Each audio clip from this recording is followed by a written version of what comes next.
Friends, welcome back to my channel. नवीन पदभरतीसह आजचा हा आपला व्हिडिओ बघा. याच्यामध्ये जी पदभरती आहे ते लिपिक पदासाठी आहे. लिपिक पदासाठी जी भरती आहे, जर तुम्ही त्या जवळपासच्या एरियात राहत असणार तर नक्की अप्लाय करा. कारण की आता आपणच LDCCचे फॉर्म भरलेले आहे, तर त्याच्यामधला अभ्यासक्रम आणि हा अभ्यासक्रम सिमिलर आहे. तर तुम्ही दोघा पदांसाठी जर फॉर्म भरले तर तुमच्यासाठी नक्कीच ते फायदे असणार. ठीक आहे.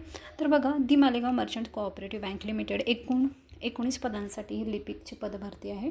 ठीक आहे.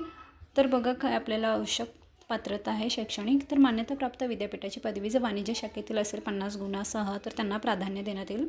MSCIT मराठी, इंग्रजी, हिंदी भाषेचे ज्ञान पाहिजे. जर तुम्ही जवळपासच्या एरियामध्ये तिथे सांगितलेलं आहे मालेगाव किंवा नाशिक जिल्ह्यात असणार तर त्या उमेदवारांना प्राधान्य हे दिलं जाईल.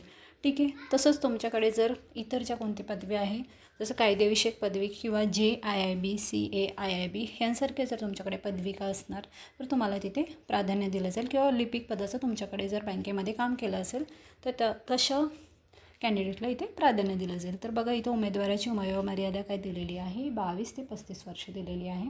परीक्षा शुल्क बघा 767 रुपये आहेत. अभ्यासक्रम मी तुम्हाला अगोदरच सांगितल्याप्रमाणे जो आपला LDCC अभ्यासक्रम आहे त्यानुसारच आहे. General knowledge, aptitude, reasoning, mathematics म्हणजे बेसिक जे आहे आपण सगळ्या कॉम्पिटेटिव्ह एक्झामची जशी तयारी करतो तेच तुम्हाला याच्यामध्ये बेसिक आहे. आणि मेन म्हणजे ही जी एक्झाम आहे ती ऑफलाईन होणार आहे. ठीक आहे. 120 मिनटाचा तुमचा पेपर असणार आहे, म्हणजेच 2 तासाचा बहुपर्यायी प्रश्न असणार आहे 100 गुणांचे. याच्यामध्ये नेगेटिव्ह मार्किंग वगैरे अशाविषयी काही सांगितलेलं नाही आहे. 16 तारखेपासून हे जे आहे फॉर्म चालू झालेले आहे. 27 तारखेपर्यंत शेवटची तारीख आहे. ठीक आहे. तर बघा, इथं पेमेंट आपल्याला काय सांगितलं आहे. प्रथम 6 महिन्याकरिता 5,000 रुपये, 24 महिन्याकरिता 10,000 आणि नंतर त्याच्या पुढे तुम्हाला बँकेच्या धोरणानुसार कनिष्ठ लिपिकला जेवढा पगार असतो तेवढा तुम्हाला देण्यात येईल. ठीक आहे.